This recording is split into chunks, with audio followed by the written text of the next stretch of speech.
Welcome to the Spa Girls podcast. Each week we bring you the best of self-publishing tips, tools and resources for authors. I'm Shah Barrett. I'm Cheryl Phipps. And I'm Wendy Vella. And this week we're going to talk about, we don't actually have a kick-ass title yet, but I'm sure we're going to come up with one. We usually do. No, as you do. So we're talking about if your book straddles genres. Yeah, but to me straddle sounds like almost a rude word, like it No, just, only in or maybe your it's because of what I've been reading. Again, Can we talk about maybe genre mashups? Yeah, genre mashups. Or just something that's not quite fitting in the specific genre. How's that? I don't know. Yes. Okay, so basically we're talking about if your book doesn't quite fit. So we're not going to mention the word straddle because it's like moist. Don't say straddle. Something anymore, we don't use. It's not as bad as moist, but it's way worse than moist. Please don't go there. It's moist, climbing up there. No. Oh my goodness me. Yeah. Okay, so if you've got a book and you've published it and it's just not either taking off or it's not fitting or whatever, what is the first thing we want to do if we've got a book that we think is not hitting the mark? Can I just totally put the skids in here? Yeah. And because lovely Shah wrote us a few questions and they're great questions, but right down on the bottom was number 10. And I actually think it's more important than anything else we're going to say today. All right, you go. Yeah. For a lot of writers, getting their first book out there, getting it out of their system is something that is needed. Mm-hmm. And I honestly believe that. And no matter what shape or form it takes, hopefully you have done some research, but you love this book and you just want to finish write the story. Right. And we've all done it. Yeah, exactly. Actually, the end. And let's face it, most of us come to writing because we love reading. And very often, I know I have, you bring in the elements of particular stories or series that you love, and you kind of write this big stew. Mashup. Or cottage pie of elements you love. Yes. But it doesn't necessarily fit neatly. But it's still important to do. You're right. It doesn't. The thing is, for a lot of us, I know my book is probably the first book I wrote is the worst book that's ever been written. Like it's in a shoebox, it's in the bottom of my wardrobe, and I talk about this quite a lot. It's the most hideous thing you've ever never saw the light of day. Way too exaggerated, way too angsty. I mean, I pick it up sometimes and I just sit there and giggle because it's so bad. But that book needed to be written, because it was the first book that I had of my heart to write. It was sort of the beginning of my apprenticeship, and just getting it out there and getting it onto paper literally, because I hand wrote it, was important to me. And it was the start. It was the proof to me that I could actually write a book and I could write the end, and it was done. So and every time you do that, you're learning something. Absolutely. So it's not wasted at all. No. But if we want to cycle right back to what the topic is. We're talking about marketing these ones that don't fit quite. So let's start at the beginning though. How do we know it doesn't fit, and what do we look at? Where's the starting point for something like that? I think the little line in your dashboard that says 0. The cruel line. Oh, nothing here today. Keep moving. And reviews, right? For me, if a book of mine is not selling or not doing well or not doing as well as I think it should. In fact, you think every book should sell well, but occasionally one doesn't, right? And you look at it and you go, what's going on here? Read those reviews, because sometimes there will be something in there that is just a little light bulb moment, and it'll say, something like, oh, this wasn't what I was expecting. Red flag, big time, or when I looked at the cover, it wasn't, or the blurb. So those are real key things, right? And conversely, if you have something that's in that review, a good or bad review, that stands out and you think, actually that's what the book is, you could take that, whatever it is, and use it in the blurb. You could use it as a hook or a tagline to make it more noticeable, to make it more visible. I think that's the other side of reviews, that we don't often talk about, that sometimes a bad review can actually help you in other ways. Absolutely.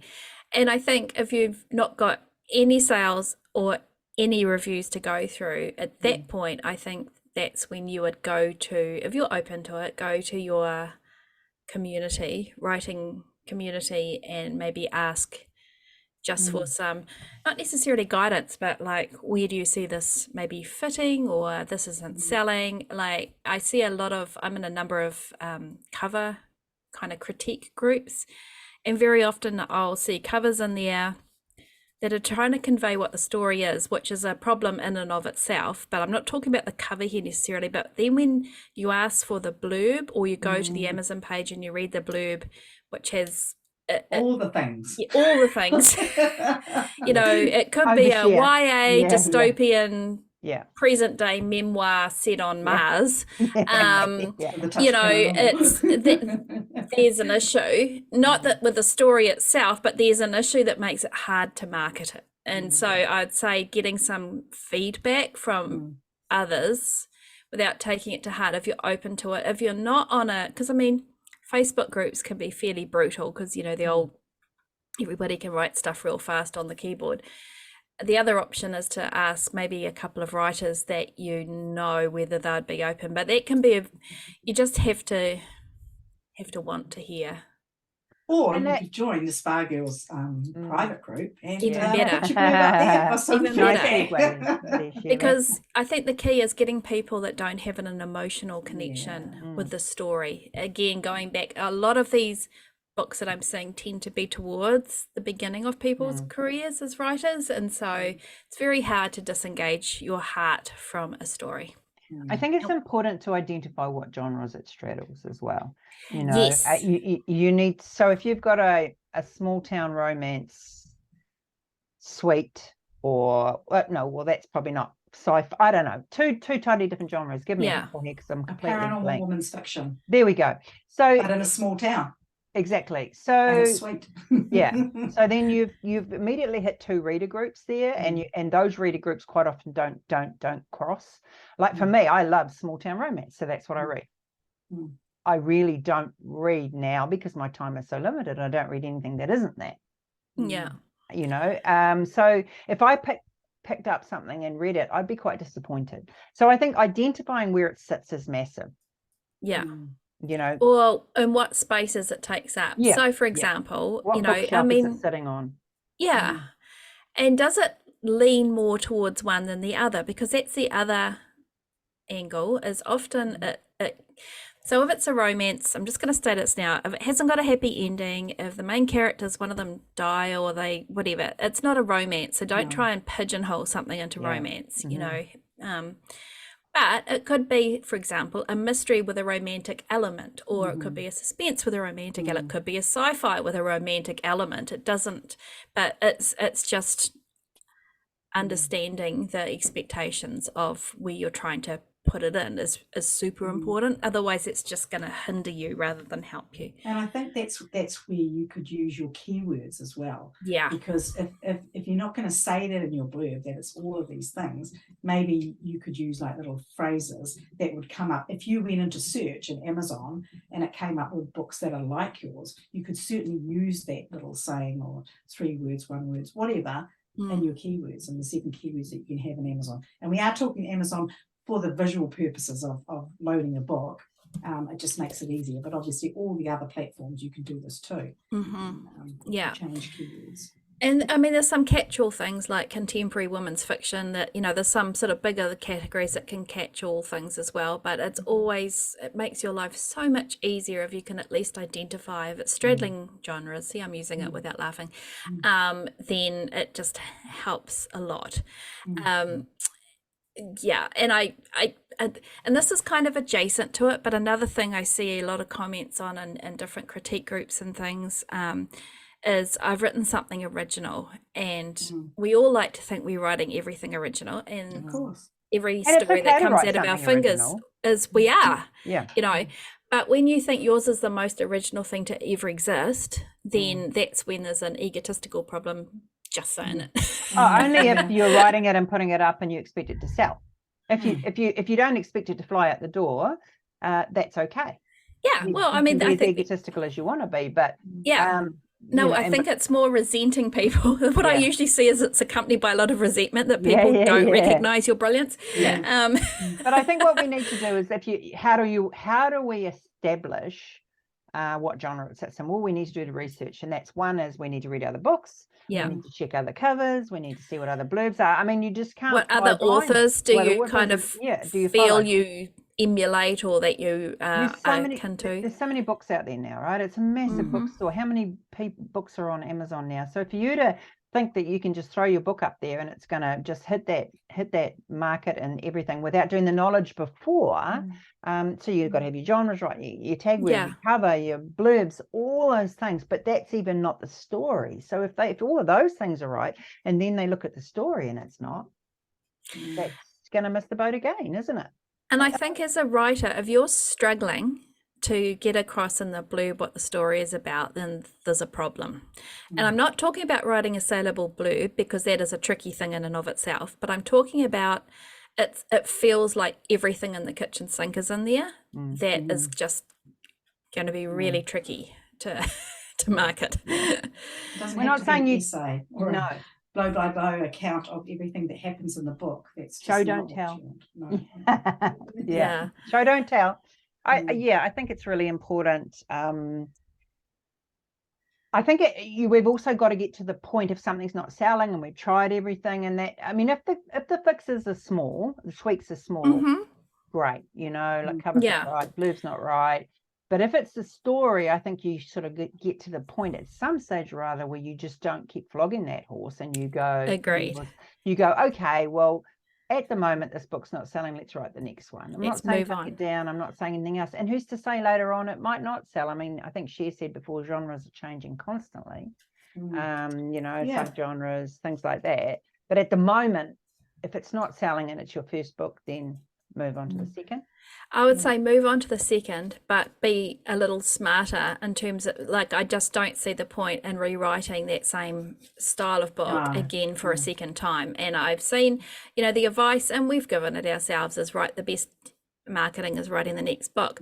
That's fine, provided that the first book is selling. If it's not, then I think you need to really put your business hat on, not your writer hat, and have a really strong look. Now, it might be not selling because it's a particular subgenre where the readers actually want to see maybe 3 or 4 books in it. So they're not willing to invest in just a single, because it's very hard as an author putting one book up and that's selling, because readers want to read on to the next. Yeah. So it could be that, or it could be a fundamental issue with that book. So you kind of need to be really quite emotionless about looking at that, I think.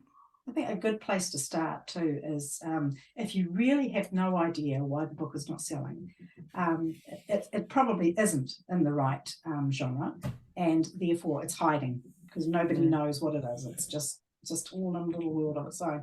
Is to go in there and to tweak your keywords, but only do 1 or 2 at a time, and don't do the whole lot. And the same with your blurb.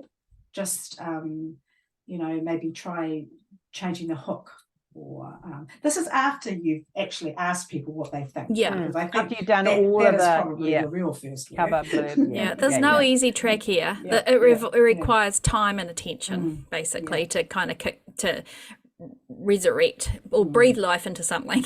But you might not have the money to get it re-edited, or have a proper critique, to pay for a proper critique. You might not have the money to get a better cover even. But so there are, the other things that we're talking about are things that are free, and you just need to take a bit of time, and really getting eyes on it is a big deal. And that will take time as well. People aren't going to read your book in a day and say, right, do this and it'll be fixed. It's not going to work like that. But maybe they can say, actually, it's not.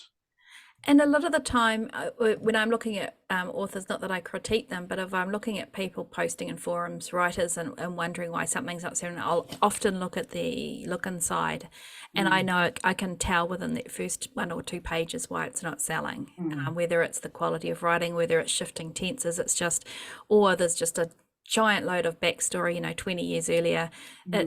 You can also, you don't have to read the whole book just to try that. And remember, people are making those decisions as buyers. So we're not You've got to saying put your reader hat on. Yeah. when And I you're mean, putting it up. you You know, do. back in the day, before self-publishing, none of those books that we're talking about, the ones that don't fit or the ones that aren't selling, really made it to the Off the slush pile. yeah. So Mm. we're now seeing Mm. a lot of books that, you know, had to be written, as in get it out of your system kind of thing. But just because you've written it doesn't mean it's going to sell. I will say on top of that, you're thinking that you're going to put one up and it's going to go well, even if it does hit all the genres and all the marks. It's a tough old gig out there. It's a really So, tough and I gig. want to add, nothing you write is a waste. Let's be clear on that, No. because it can be repurposed for newsletters. If eventually when you That's get it. 5 up and you want to take that one down that didn't work, and then you can just repurpose for reader magnets or whatever. Yeah. I think what is a waste of time is deciding that this is book 1 in a series and it's not selling, and you go ahead and you write book 2 in that same series. Agreed. Because it's kind of like, I don't know, I do feel like it's a waste of your time. You can move on to something else and try that. Not something so far removed, but maybe you've done a bit more homework. You've learned some lessons from what you did write, things that you wouldn't do next time. Yeah. Like Shah said, getting the tenses right, getting the point of view right, all that sort of thing. That's going to make, the craft of your book is going to be better the next time. So that's it. And even though we're talking about marketing, craft is part of marketing, and I think it's often overlooked these days, and I see we've had so many hugely selling authors on our podcast, and they still work on their craft. They're taking craft classes, they're doing workshops, they're working on it, they're reading books. They're not taking it for granted just because they've got the sales kind of thing. And when nobody is going to sell on numbers alone, and by that I mean, I think I just saw the latest K-Lytics report on romance, and there was something like over 1 million romance titles in the Amazon store. 1 million. It's just one genre, a very big genre. Yeah. I mean, it's a huge genre, but still 1 million. Holy cow. So, what sets aside it, people will say, it's their marketing. You've still got to have the craft, the story underneath that. People aren't buying a pretty cover and then buying the next 10 books in the series for that pretty cover. If they don't like they that, want that story well told. That's right. At the end of that story, they have to go, I'm going to click on that link and buy the next one, or I'm going to pre-order the next one, or I'm going to whatever, because exactly, they're not even going to get to the end of the book if it doesn't hold up. They might sell that first book, all the money in the world, but it's not going to sell the next books in the series. So don't underestimate the importance of craft. Yeah, that's important. And I think and that's why we always say writing the next book is the best thing you can do, because it's the journey, it's the apprenticeship. It's like you've got to keep going with that to understand. I mean, Cher, I think you'll probably be the same. You go back to that first book you've written and you just like, oh my Lord, what was I thinking? Yeah, and you don't know what you don't know at the time though, eh? So you kind of do have to do it. But I guess there's a lot of knowledge out there now, though. We didn't have that knowledge. There's a massive amount of knowledge out there. And I really think, we've discussed this quite a lot, and you have to make a choice when you start up whether you're going to put the book of your dreams up or you're going to make a living out of this. And I'm not saying you can't have both, because you can, but to make a living out of this, if you're going to put a book up there, then you need to know what genres it's going to hit, keywords. It's almost important before you even start writing it to say, well, this is going to be an enemies to lovers, single mother, grumpy sunshine, rah-de-rah-rah. We've all been guilty of that. But if you want to be able to market this book, you need to hit several of those friends to lovers, because that's what people are looking for, right? That's it. I this is not a direct quote, but I remember reading an interview or hearing an interview with J.R. Ward, who, I mean, she's a traditionally published author, huge superstar in the paranormal romance world, and she talked about that she's creating products, and it's Coke or Pepsi, and she's Coke or Pepsi. People are wanting Coke or Pepsi. People didn't want, back in the day, the new Coke. They want their Coke or Pepsi, and then she calls it adding 10%. So it's a Coke or it's Pepsi plus 10%. So each book that she's writing is the can of Coke, but Yeah. it has a, you know, maybe a splash of lemon or whatever. Yeah. So that's what people want. And I think, again, a lot of us start out writing thinking we're going to bring something new to the table, or we're going to be different. And just by the sheer fact that we're writing it, like Wendy was saying before about the grumpy sunshine, enemies to lovers, you could get 1,000 writers, give them those same tropes, same setting, same character names, same character types, and every single one of those stories will be different. It's you that brings the uniqueness to the story, not the story. I think you've got to be aware of being worried about that, because I think we're all like, you can't have something.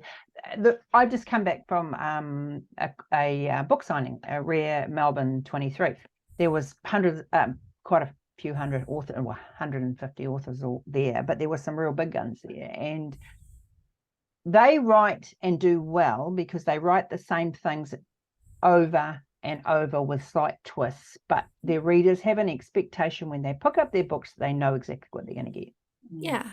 And there's often a commonality thread, whether it's the heat level, whether it's the setting or the characters or whatever. Yeah. But you know, if you've got a Nalini Singh, what you're going to get. You know, if you're going to, you know, a Jay Bree, you know what you're going to get.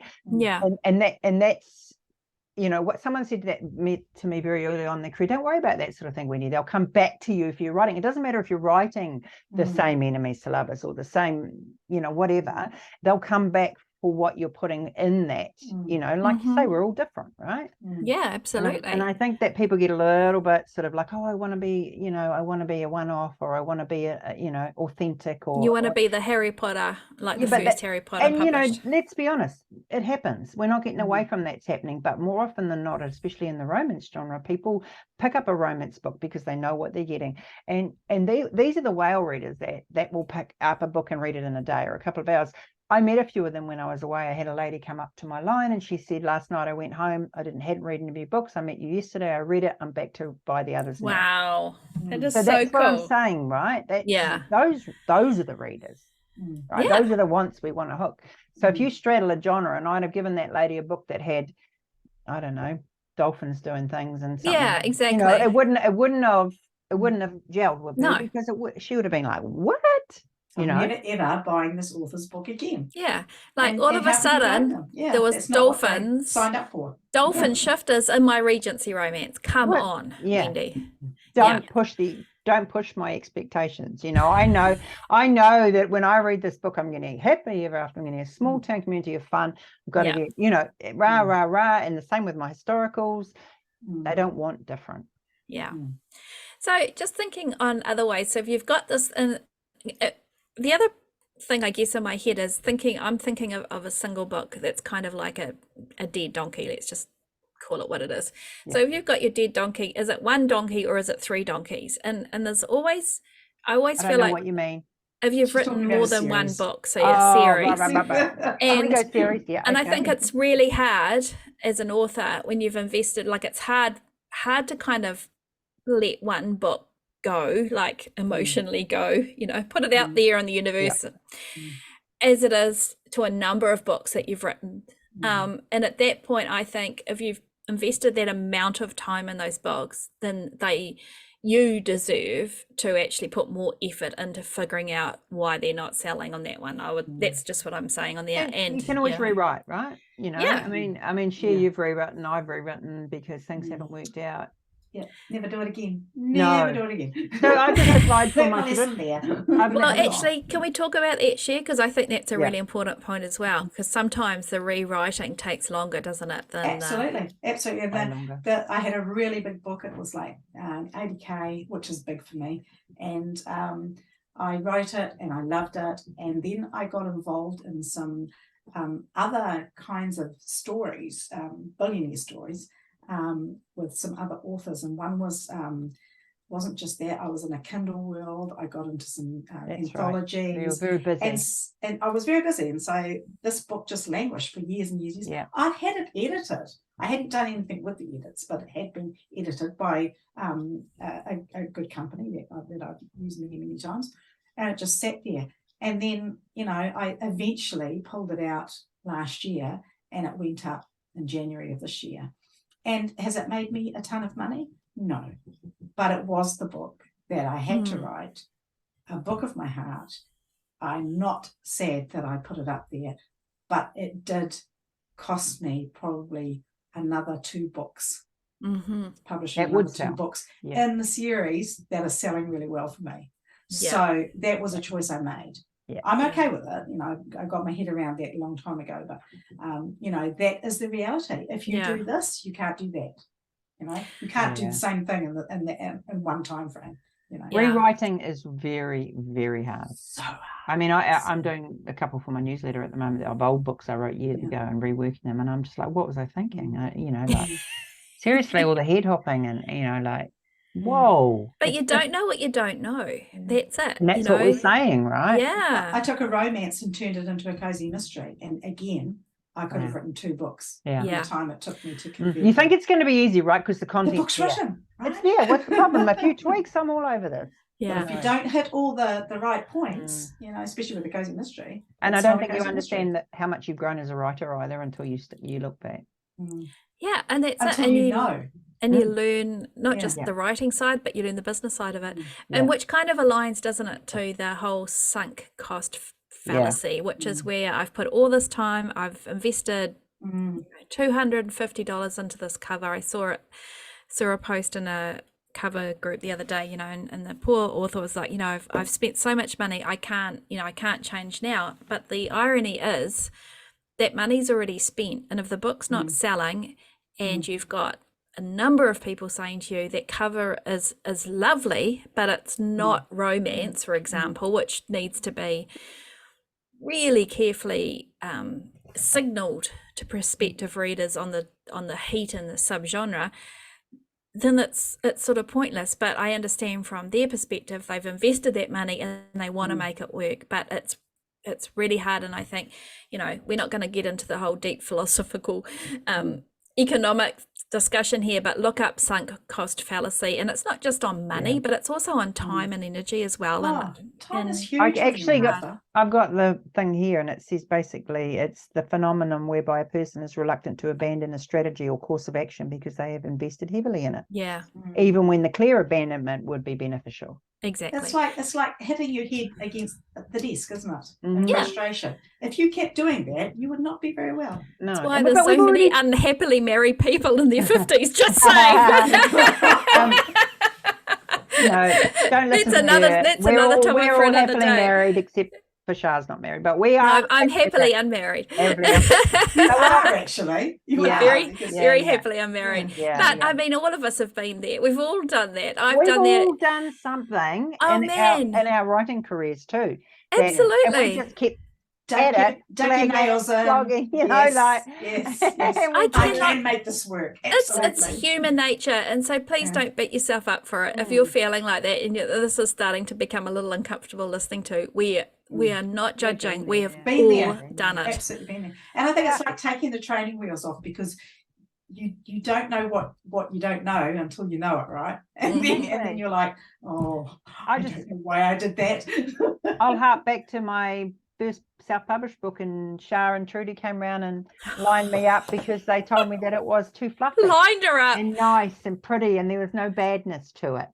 No, and we everyone said there was no nice and- conflict. Characters, No, no yeah. conflict. So, you know, we all have to be brutally honest with each other now and again, and that was my moment.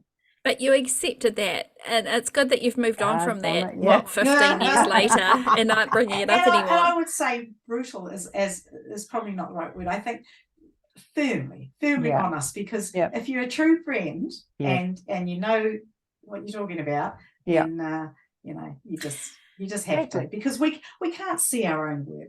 None Never of the us time can. for what it That's the is, thing you know. too, though. None right? of us can. No, we need to be honest with ourselves. If it's not selling, there's a reason. Yeah. And I guess that's also goes to on a sort of a slightly more business side angle. It also is people that have either heavily invested in going wide or going into KU, or they've invested in a particular course that's teaching them this type of advertising and it's not working, but they'll keep doing it or keep putting money into it. Like you feel you're on the horse and you've just, you know, I'm going to make this work. Yeah. And But if you want it to keep it ticking over in the background, a little piece of advice that I've got, because my romance does not sell anywhere near like my Cozy Mysteries, is that I keep them ticking over and keep my fans interested, because I'm not writing any romance as such, as to whip out a short story or something. Like, still get an editor, but also to put your books into something like Book Funnel, where other authors will share yours. So it could perhaps potentially increase your base of subscribers very small, in small increments. But going up is better than going down, and a few sales is better than no sales. So if you don't have time to invest in it, that's just a little something that can keep it ticking over. And also, I have to say, the more books you have up, and when they are selling, the more your workload does increase. And so, without being a Pollyanna, sometimes at the beginning of a career, if you haven't got, you're not seeing the sales, it sort of gives you time in other ways to set up a newsletter, or to start learning other things. There is a benefit to that as well. Enjoy that. Enjoy your anonymity. Enjoy your anonymity. Yeah, exactly. I Exactly. still can't say that word. It's been how many years, and I still can't say it. Luckily, you guys can say it, right? I have the same word with anemone, the one, the little doodah in the sea, the little ones with the little fingery things. See, I can't say that. Okay. Anyway, I have a friend who can't say banana. It's hilarious. Banana. Yeah, really problem. It's a tricky one. He calls it the long yellow fruit. Yeah. Wow. Okay. Alrighty.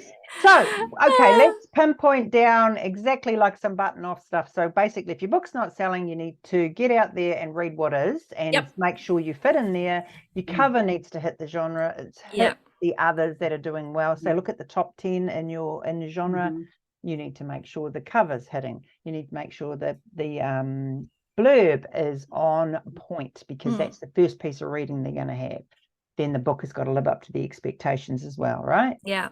And if you're meshing of those genres, try and get it down to maybe 2, so that you can convey those, Make sure you hit your tropes. And if it's already up there, if you've already published it, open your mind to the fact that maybe what you thought it was, it isn't. And then find a place for it that it might fit better. I think that's great advice, Cheryl. Open your mind. I love that. And you can always love your book to death, but it doesn't mean to say everyone else is going to. And maybe, just maybe, in the grand scheme of things, it's served its purpose. It's taught you lessons. It's served its purpose. You've opened your heart. And honestly, to actually publish a book, to finish a book is huge. And it's more than the 99% of people will ever do in the world. So you're already a winner. Yes, you are a winner. You're a winner to us anyway, let's be honest. It's true. Yeah. So that's probably us in a nutshell. Yeah. And if you want to, as Cheryl's already mentioned, if you want to come along to patreon.com Spa Girls podcast, we do have a membership tier of $10 a month, where you have access to our mastermind publishing group for self-publishers, and we will give you honest feedback, never cruel. I mean, we're human, even though we talk a good game, we're all soft as marshmallows. But there's a lot of really good handouts in there.